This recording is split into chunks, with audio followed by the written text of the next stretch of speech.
The Crystal Crypt by Philip K. Dick. Recording by Ian Bradford Nunganungataha, Pew. Attention. Inner Flight Ship. Attention. You are ordered to land at the control station on Deimos for inspection. Attention. You are to land at once. The metallic rasp of the speakers echoed through the corridors of the great ship. The passengers glanced at each other uneasily, murmuring and peering out the port windows at the small speck below, the dot of rock that was the Martian checkpoint Deimos. "What's up?" an anxious passenger asked one of the pilots hurrying through the ship to check the escape lock. "We have to land. Keep seated," the pilot went on. "Land? But why?" They all looked at each other. Hovering above the bulging inner flight ship were three slender Martian pursuit craft, poised and alert for any emergency. As the inner flight ship prepared to land, the pursuit ships dropped lower, carefully maintaining themselves a short distance away. "There's something going on," a woman passenger said nervously. "Lord, I thought we were finally through with those Martians. Now what?" "I don't blame them for giving us one last going over," a heavy-set businessman said to his companion. "After all, we're the last ship leaving Mars for Terra. We're damn lucky they'll let us go at all." "You think there really will be a war?" a young man said to the girl sitting in the seat next to him. "Those Martians don't dare fight, not with our weapons and ability to produce. We could take care of Mars in a month. It's all talk." The girl glanced at him. "Don't be so sure. Mars is desperate. They'll fight tooth and nail. I've been on Mars 3 years." She shuddered. "Thank goodness I'm getting away. If—" "Prepare to land," the pilot's voice came. The ship began to settle slowly, dropping down towards the tiny emergency field on the seldom visited moon. Down, down the ship dropped. There was a grinding sound, a sickening jolt. Then silence.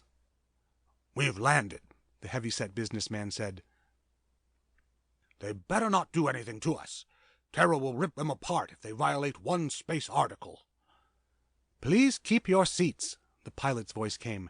"No one is to leave the ship, according to the Martian authorities. We are to remain here." A restless stir filled the ship. Some of the passengers began to read uneasily. Others stared out at the deserted field, nervous and on edge, watching the 3 Martian pursuit ships land and disgorge groups of armed men. The Martian soldiers were crossing the field quickly, moving towards them, running double time. The inner flight spaceship was the last passenger vessel to leave Mars for Terra. All other ships had long since left, returning to safety before the outbreak of hostilities. The final group of Terrans to leave the grim red planet, businessmen, expatriates, tourists, and any and all Terrans who had not already gone home. "What do you suppose they want?" the young man said to the girl. "It's hard to figure Martians out, isn't it? First they give the ship clearance, let us take off, and now they radio us to set down again. Oh, by the way, my name's Thatcher, Bob Thatcher, since we're going to be here a while." The port lock opened. Talking ceased abruptly as everyone turned. A black-clad Martian official, a province leader, stood framed against the bleak sunlight, staring around the ship. Behind him, a handful of Martian soldiers stood waiting, their guns ready. "This will not take long," the leader said, stepping into the ship, the soldiers following him. "You will be allowed to continue your trip shortly." An audible sigh of relief went through the passengers. "Look at him," the girl whispered to Thatcher. "How I hate those black uniforms." "He's just a provincial leader," Thatcher said. "Don't worry." The leader stood for a moment, his hands on his hips, looking around at them without expression. "I have ordered your ship grounded so that an inspection can be made of all persons aboard," he said. "You Terrans are the last to leave our planet. Most of you are ordinary and harmless. I am not interested in you. I am interested in finding 3 saboteurs, 3 Terrans, 2 men and a woman, who have committed an incredible act of destruction and violence. They are said to have fled to this ship. Murmurs of surprise and indignation broke out on all sides. The leader motioned the soldiers to follow him up the aisle. 2 hours ago, a Martian city was destroyed. Nothing remains, only a depression in the sand where the city was. The city and all its people have completely vanished, an entire city destroyed in a second. Mars will never rest until the saboteurs are captured, and we know they are aboard this ship. It's impossible, the heavy-set businessman said. There aren't any saboteurs here. We'll begin with you, the leader said to him, stepping up beside the man's seat. One of the soldiers passed the leader a square metal box. This will soon tell us if you're speaking the truth. Stand up. Get on your feet. The man rose slowly, flushing. See here. Are you involved in the destruction of the city? Answer. The man swallowed angrily. I know nothing of any destruction of any city, and furthermore... He is telling the truth, the metal box said tonelessly. Next person. The leader moved down the aisle. A thin, bald-headed man stood up nervously. No, sir, he said. I don't know a thing about it. He is telling the truth, the box affirmed. Next person. Stand up. One person after another stood, answered, and sat down again in relief. At last there were only a few people left who had not been questioned. The leader paused, studying them intently. Only 5 left. The 3 must be among you. We have narrowed it down. His hand moved to his belt. Something flashed, a rod of pale fire. He raised the rod, pointing it steadily at the 5 people. All right. The first one of you. What do you know about this destruction? Are you involved with the destruction of our city? No, not at all, the man murmured. Yes, he is telling the truth, the box intoned. Next. Nothing. I know nothing. I had nothing to do with it. True, the box said. The ship was silent. 3 people remained. A middle-aged man and his wife and their son, a boy of about 12. They stood in the corner, staring white-faced at the leader, at the rod in his dark fingers. It must be you, the leader grated, moving towards them. The Martian soldiers raised their guns. It must be you. You there, the boy. What do you know about the destruction of our city? Answer. The boy shook his head. Nothing, he whispered. The box was silent for a moment. He is telling the truth, it said reluctantly. Next. Nothing, the woman muttered. Nothing. The truth. Next. I had nothing to do with the blowing up of your city, the man said. You're wasting your time. It is the truth, the box said. For a long time the leader stood, toying with his rod. At last he pushed it back in his belt and signaled the soldiers towards the exit lock. You may proceed on your trip, he said. He walked after the soldiers. At the hatch he stopped, looked back at the passengers, his face grim. You may go, But Mars will not allow her enemies to escape. The 3 saboteurs will be caught. I promise you. He rubbed his dark jaw thoughtfully. It is strange. I was certain they were on this ship. Again he looked coldly around at the Terrans. Perhaps I was wrong. All right. Proceed. But remember, the 3 will be caught. Even if it takes endless years, Mars will catch them and punish them. I swear it. For a long time no one spoke. The ship lumbered through space again, its jets firing evenly, calmly, moving the passengers towards their own planet, towards home. Behind them, Deimos and the red ball that was Mars dropped further and further away each moment, disappearing and fading into the distance. A sigh of relief passed through the passengers. "What a lot of hot air that was," one grumbled. "Barbarians," a woman said. A few of them stood up, moving out into the aisle, towards the lounge and the cocktail bar. Beside Thatcher, the girl got to her feet, pulled her jacket around her shoulders. "Pardon me," she said, stepping past him. "Going to the bar," Thatcher said. "Mind if I come along?" "I suppose not."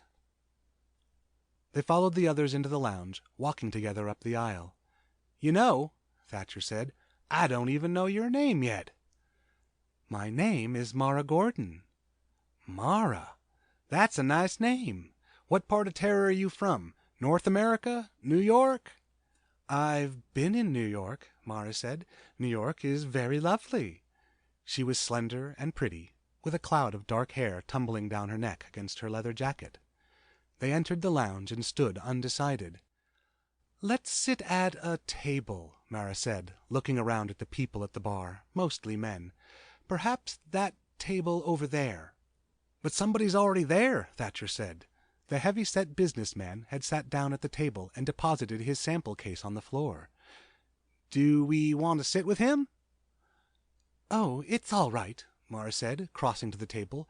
"May we sit here?" she said to the man. The man looked up, half rising. "It's a pleasure," he murmured. He studied Thatcher intently. "However, a friend of mine will be joining me in a moment." "I'm sure there's enough room for us all," Mara said. She seated herself, and Thatcher helped her with her chair. He sat down too, glancing up suddenly at Mara and the businessman. They were looking at each other almost as if something had passed between them. The man was middle-aged, with a florid face and tired, gray eyes. His hands were mottled, with the veins showing thickly. At the moment he was tapping nervously. "My name's Thatcher," Thatcher said to him, holding out his hand. "Bob Thatcher. Since we're going to be together for a while, we might as well get to know each other." The man studied him. Slowly his hand came out. "Why not? My name's Erickson. Ralph Erickson."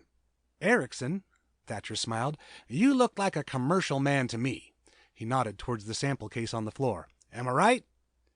The man named Erickson started to answer, but at that moment there was a stir. A thin man, about 30, had come up to the table, his eyes bright, staring down at them warmly. "Well, we're on our way," he said to Erickson. "Hello, Mara." He pulled out a chair and sat down quickly, folding his hands on the table before him. He noticed Thatcher and drew back a little. "Pardon me," he murmured. "Bob Thatcher's my name," Thatcher said. "I hope I'm not intruding here." He glanced around at the 3 of them, Mara, alert, watching him intently, heavy-set Erickson, his face blank, and this person. "Say, do you 3 know each other?" he asked suddenly. There was silence. The robot attendant slid over soundlessly, poised to take their orders. Erickson roused himself. "Let's see," he murmured. "What will we have? Mara?" "Whiskey and water." "You, Jan?" The bright, slim man smiled. "The same." "Thatcher?" "Gin and tonic." "Whiskey and water for me also," Erickson said. The robot attendant went off. It returned at once with the drinks, setting them on the table. Each took his own. "Well," Erickson said, holding up his glass. To our mutual success. All drank, Thatcher and the three of them. Heavyset Erickson, Mara, her eyes nervous and alert, Jan, who had just come along. Again, a look passed between Mara and Erickson, a look so swift that he would not have caught it had he not been looking directly at her. "What line do you represent, Mr. Erickson?" Thatcher asked. Erickson glanced at him, then down at the sample case on the floor. He grunted. Well, as you see, I'm a salesman. Thatcher smiled. "I knew it. You get so you can always spot a salesman right off by his sample case. A salesman always has to carry something to show. What are you in, sir?" Erickson paused. He licked his thick lips, his eyes blank and lidded like a toad's. At last he rubbed his mouth with his hand and reached down, lifting up the sample case. He set it on the table in front of him. "Well," he said, "perhaps we might even show Mr. Thatcher." They all stared down at the sample case. It seemed to be an ordinary leather case with a metal handle and a snap lock. "I'm getting curious," Thatcher said. "What's in there? You're all so tense. Diamonds? Stolen jewels?" Jan laughed harshly, mirthlessly. "Eric, put it down. We're not far enough away yet." "Nonsense," Eric rumbled. "We're away, Jan." "Please," Mara whispered. "Wait, Eric." "Wait? Why? What for? You're so accustomed to—" "Eric," Mara said. She nodded towards Thatcher. "We don't know him, Eric. Please." "He's Terran, isn't he?" Erickson said. "All Terrans are together in these times." He fumbled suddenly at the cat's lock on the case. "Yes, Mr. Thatcher, I'm a salesman. We're all salesmen, the three of us." "Then you do know each other." "Yes," Erickson nodded. His two companions sat rigidly, staring down. "Yes, we do. Here, I'll show you our line." He opened the case. From it he took a letter knife, a pencil sharpener, a glass globe paperweight, a box of thumbtacks, a stapler, some clips, a plastic ashtray, and some things Thatcher could not identify. He placed the objects in a row in front of him on the tabletop. Then he closed the sample case. "I gather you're in office supplies," Thatcher said. He touched the letter knife with his finger. "Nice quality steel. Looks like Swedish steel to me." Erickson nodded, looking into Thatcher's face. "Not really an impressive business, is it? Office supplies, ashtrays, paper clips." He smiled. "Oh," Thatcher shrugged. "Why not? They're a necessity in modern business. The only thing I wonder—" "What's that?" "Well, I wonder how'd you'd ever find enough customers on Mars to make it worth your while."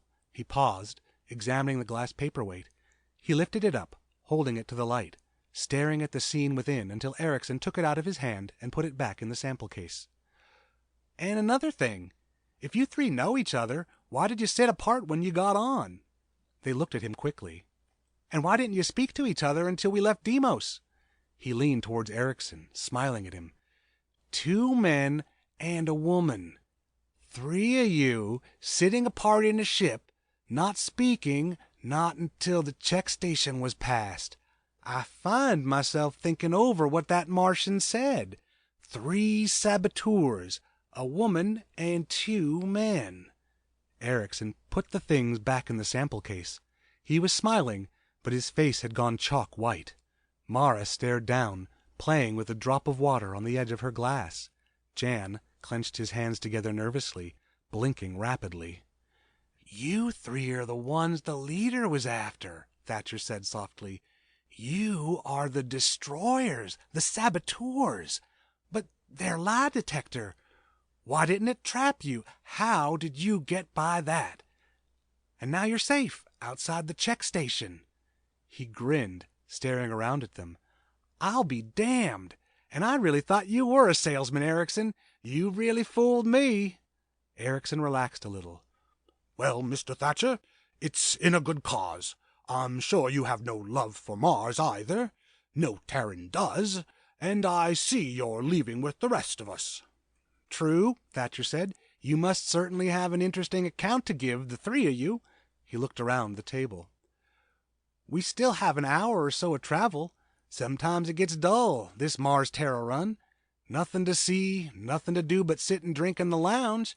He raised his eyes slowly. "Any chance you'd like to spin a story to keep us awake?"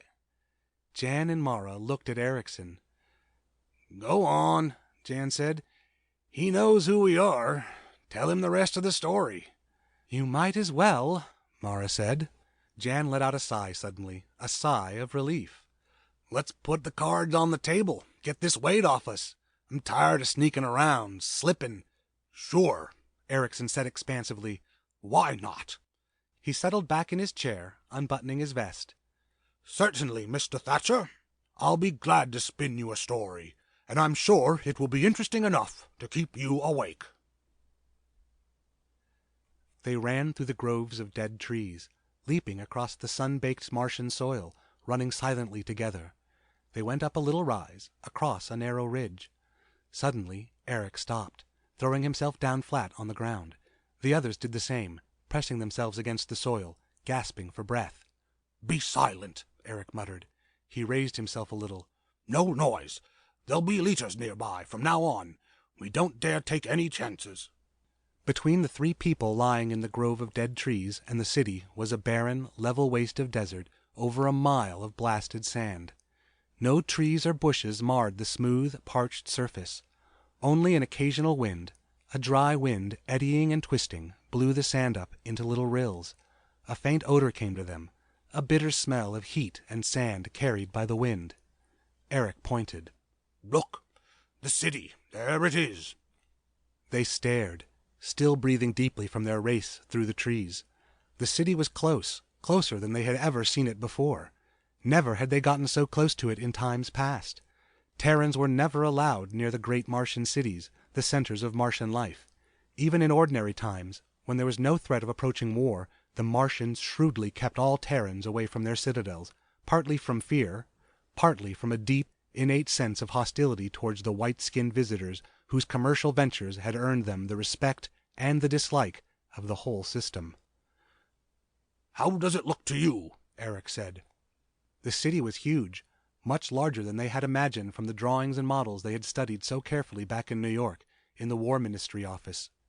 Huge it was, huge and stark, black towers rising up against the sky, incredibly thin columns of ancient metal, columns that had stood wind and sun for centuries. Immense bricks that had been lugged there and fitted into place by slaves of the early Martian dynasties, under the whiplash of the first great kings of Mars. An ancient, sun-baked city, a city in the middle of a wasted plain, beyond groves of dead trees, a city seldom seen by Terrans, but a city studied on maps and charts in every war office on Terra. A city that contained, for all its ancient stone and archaic towers, the ruling group of all Mars, the council of senior leaders, black-clad men who governed and ruled with an iron fist. The senior leaders, 12 fanatic and devoted men, black priests, but priests with flashing rods of fire, lie detectors, rocket ships, intra-space cannon, many more things the Terran Senate could only conjecture about.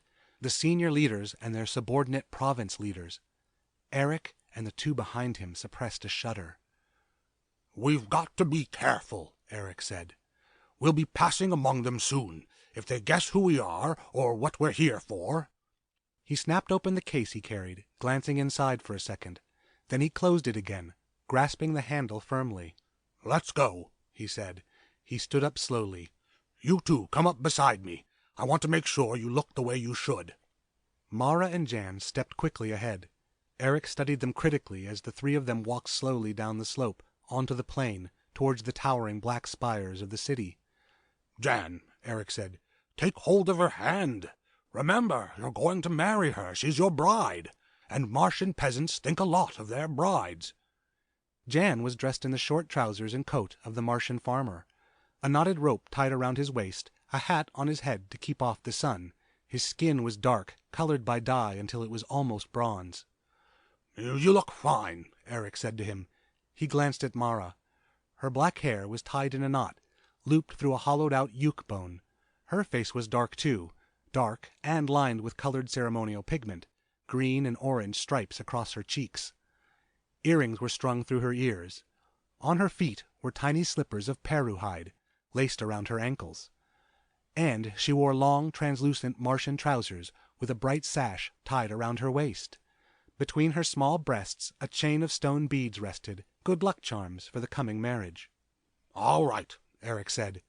He himself wore the flowing gray robe of a Martian priest, dirty robes that were supposed to remain on him all his life, to be buried around him when he died. "I think we'll get past the guards. There should be heavy morning traffic on the road." They walked on, the hard sand crunching under their feet. Against the horizon they could see specks moving, other persons going towards the city, farmers and peasants and merchants bringing their crops and goods to market. "See the cart?" Mara exclaimed. They were nearing a narrow road, 2 ruts worn into the sand. A Martian hufa was pulling the cart, its great sides wet with perspiration, its tongue hanging out. The cart was piled high with bales of cloth, rough country cloth, hand-dipped. A bent farmer urged the hufa on.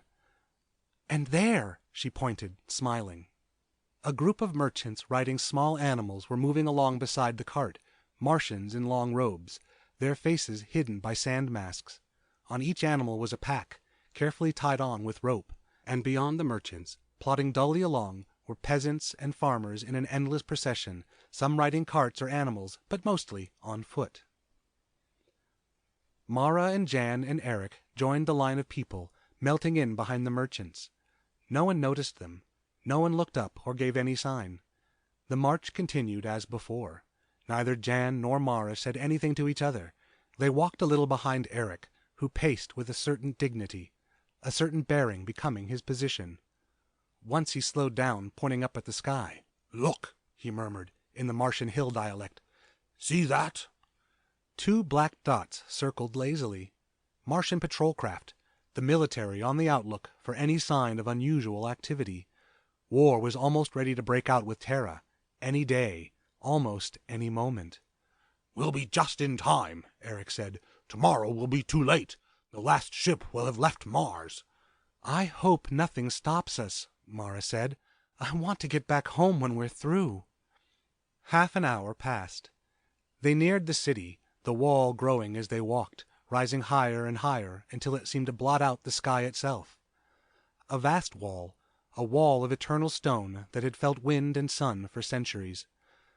A group of Martian soldiers were standing at the entrance, the single passage gate hewn into the rock, leading into the city. As each person went through, the soldiers examined him, poking his garments, looking into his load. Eric tensed.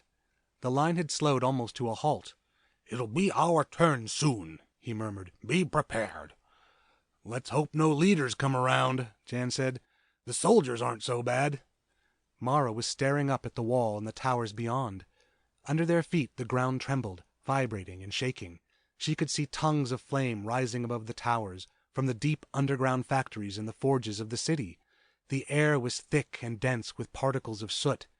Mara rubbed her mouth, coughing. "Here they come," Eric said softly. The merchants had been examined and allowed to pass through the dark gate, the entrance through the wall into the city. They and their silent animals had already disappeared inside. The leader of the group of soldiers was beckoning impatiently to Eric, waving him on. "Come along," he said. "Hurry up there, old man." Eric advanced slowly, his arms wrapped around his body, looking down at the ground. "Who are you and what's your business here?" the soldier demanded, his hands on his hips, his gun hanging idly at his waist. Most of the soldiers were lounging lazily, leaning against the wall, some even squatting in the shade. Flies crawled on the face of one who had fallen asleep, his gun on the ground beside him. "My business," Eric murmured. "I'm a village priest." "Why do you want to enter the city?" "I must bring these 2 people before the magistrate to marry them." He indicated Mara and Jan, standing a little behind him. "That is the law the leaders have made." The soldier laughed. He circled around Eric. "What do you have in that bag you carry?" "Laundry. We stay the night." "What village are you from?" "Kronos." "Kronos?" The soldier looked to his companion. "Ever heard of Kronos?" "A backwater pigsty. I saw it once on a hunting trip." The leader of the soldiers nodded to Jan and Mara. The two of them advanced, their hands clasped, standing close together. One of the soldiers put his hand on Mara's bare shoulder, turning her around. "Nice little wife you're getting," he said. "Good and firm looking." He winked, grinning lewdly. Jan glanced at him in sullen resentment. The soldiers guffawed. "All right," the leader said to Eric. "You people can pass." Eric took a small purse from his robe and gave the soldier a coin. The three of them went into the dark tunnel that was the entrance, passing through the wall of stone into the city beyond. They were within the city. "Now," Eric whispered. "Hurry." Around them the city roared and cracked, the sound of 1,000 vents and machines shaking the stones under their feet. Eric led Mara and Jan into a corner by a row of brick warehouses. People were everywhere, hurrying back and forth, shouting above the din, merchants, peddlers, soldiers, street women. Eric bent down and opened the case he carried. From the case he quickly took 3 small coils of fine metal. Intricate meshed wires and vanes worked together into a small cone. Jan took one and Mara took one. Eric put the remaining cone into his robe and snapped the case shut again. "Now remember, the coils must be buried in such a way that the line runs through the center of the city. We must trisect the main section where the largest concentration of buildings is. Remember the maps. Watch the alleys and streets carefully. Talk to no one if you can help it. Each of you has enough Martian money to buy your way out of trouble. Watch especially for cut purses, and for heaven's sake, don't get lost."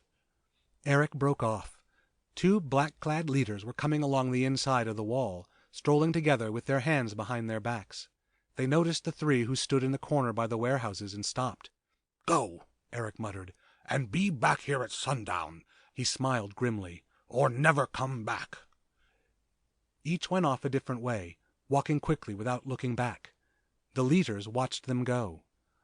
"The little bride was quite lovely," one leader said. "Those hill people have the stamp of nobility in their blood, from the old times."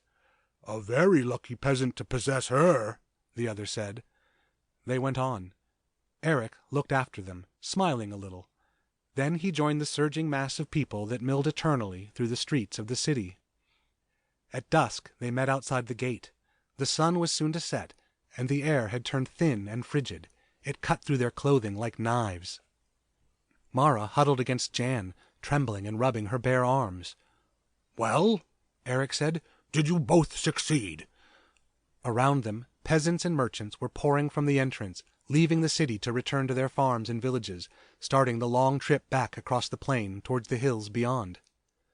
None of them noticed the shivering girl and the young man and the old priest standing by the wall. "Mine's in place," Jan said. "On the other side of the city, on the extreme edge, buried by a well." "Mine's in an industrial section," Mara whispered, her teeth chattering.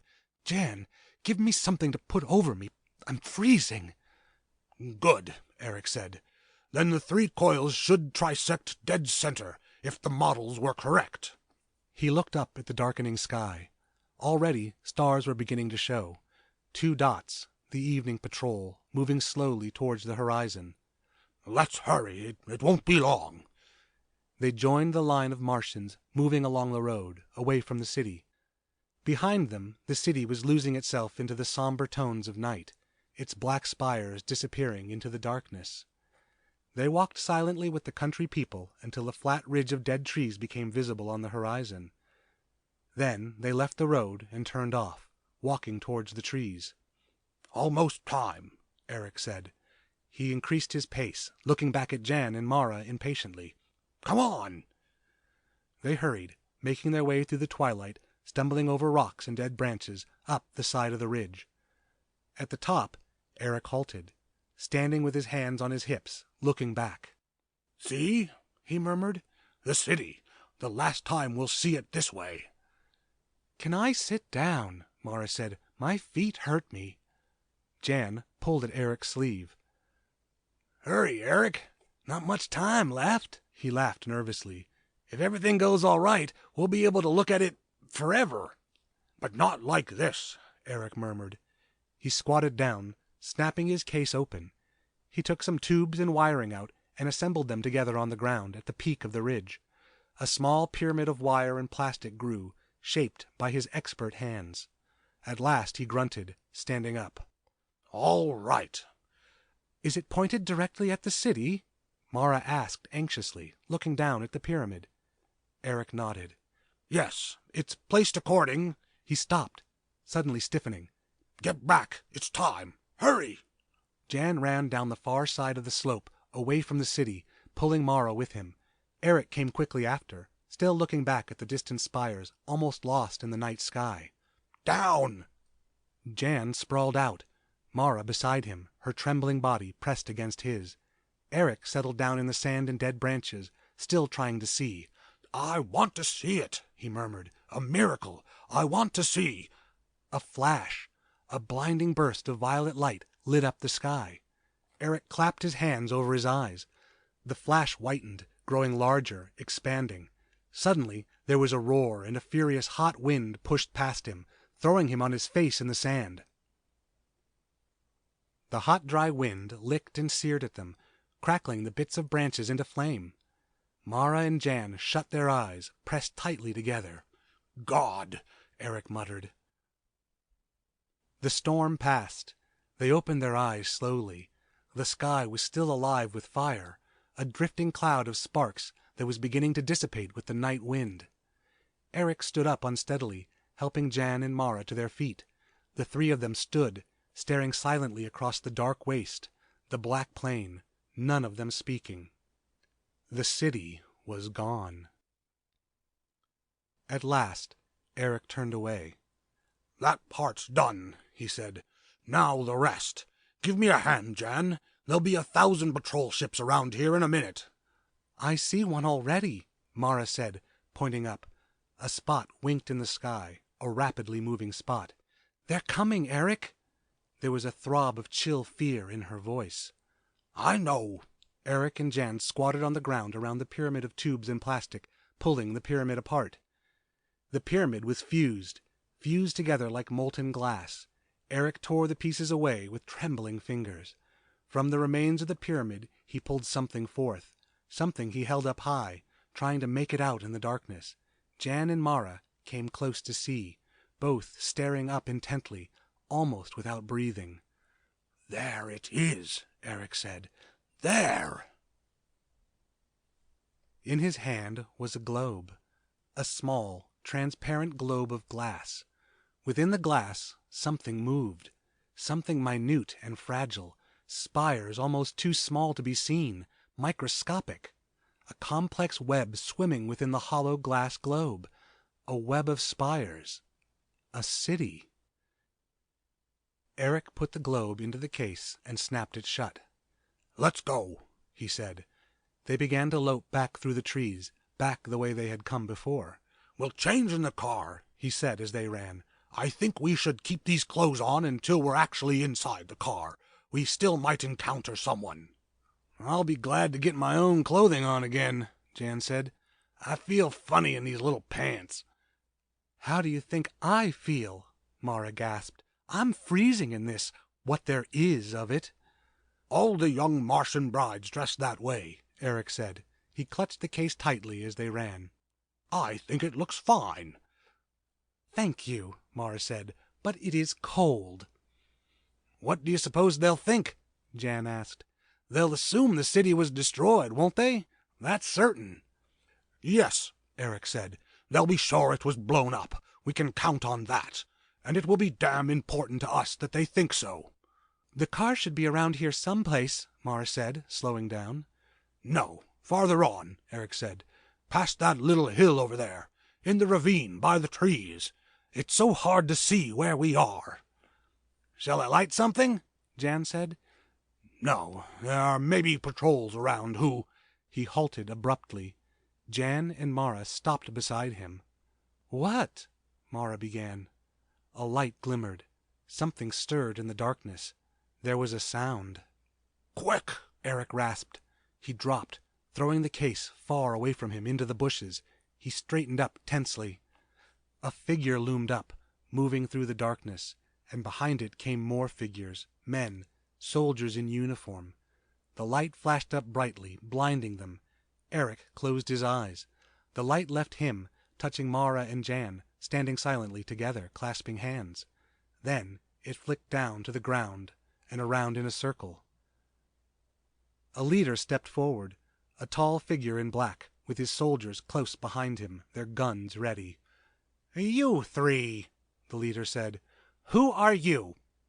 Don't move. Stand where you are." He came up to Eric, peering at him intently, his hard Martian face without expression. He went all around Eric, examining his robes, his sleeves. "Please," Eric began in a quavering voice, but the leader cut him off. "I'll do the talking. Who are you three? What are you doing here? Speak up." "We are going back to our village," Eric muttered, staring down, his hands folded. "We were in the city and we're going home." One of the soldiers spoke into a mouthpiece. He clicked it off and put it away. "Come with me," the leader said. "We're taking you in. Hurry along." "In? Back to the city?" One of the soldiers laughed. "The city is gone," he said. "All that's left of it you can put in the palm of your hand." "But what happened?" Mara said. "No one knows. Come on, hurry it up." There was a sound. A soldier came quickly out of the darkness. "A senior leader," he said. "Coming this way." He disappeared again. "A senior leader." The soldier stood waiting, standing at a respectful attention. A moment later, the senior leader stepped into the light. A black-clad old man, his ancient face thin and hard, like a bird's, eyes bright and alert. He looked from Eric to Jan. "Who are these people?" "Villagers going back home."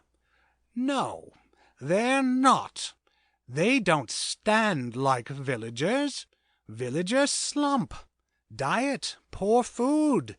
These people are not villagers. I came from the hills and I know."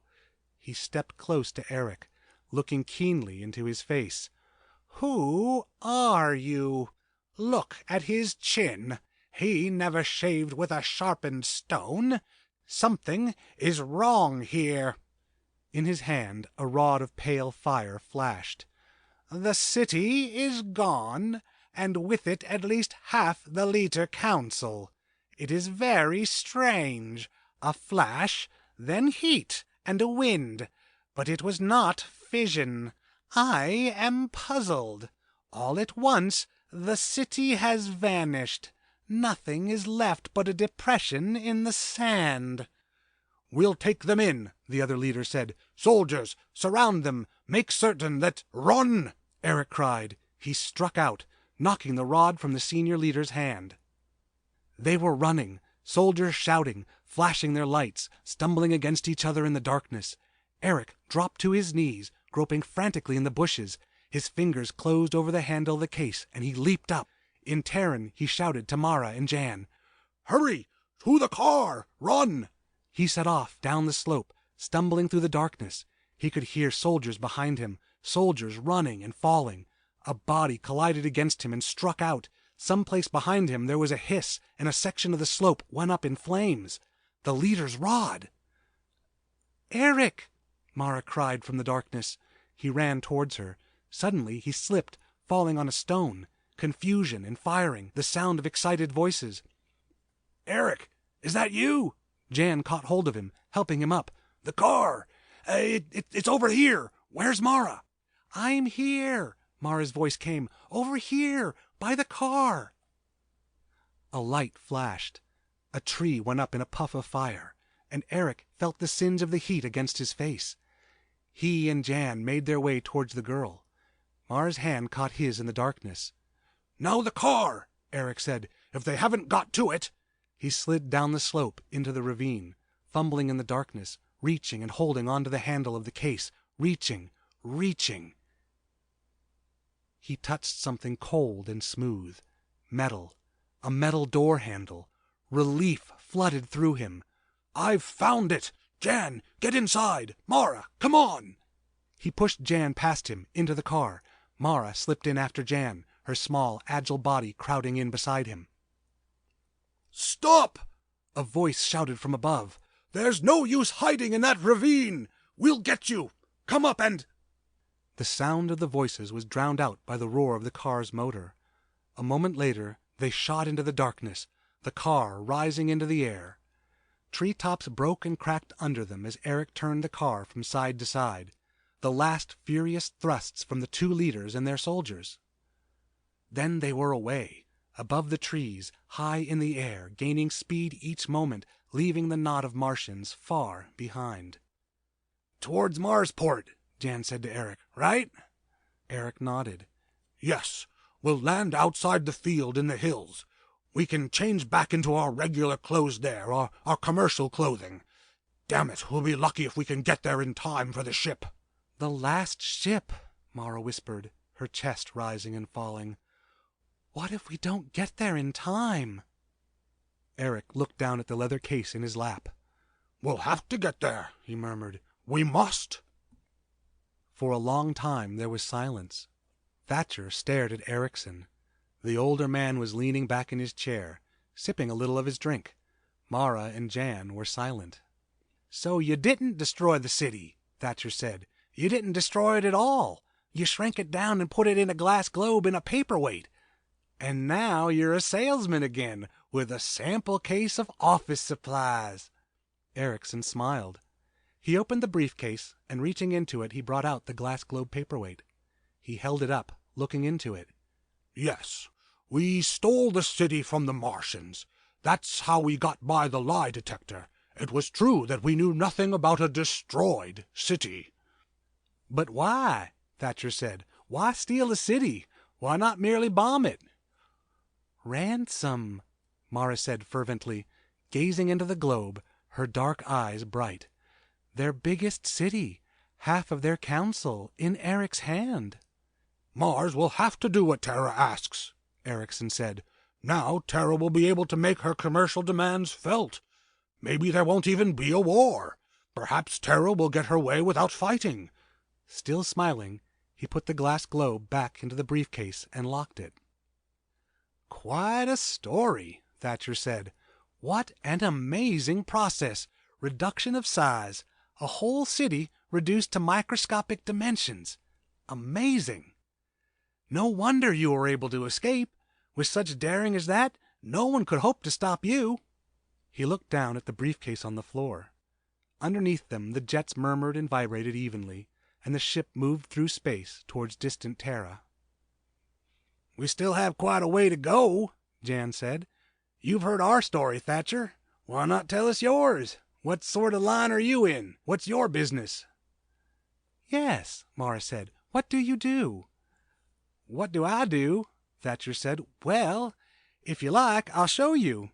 He reached into his coat and brought out something that flashed and glinted, something slender, a rod of pale fire.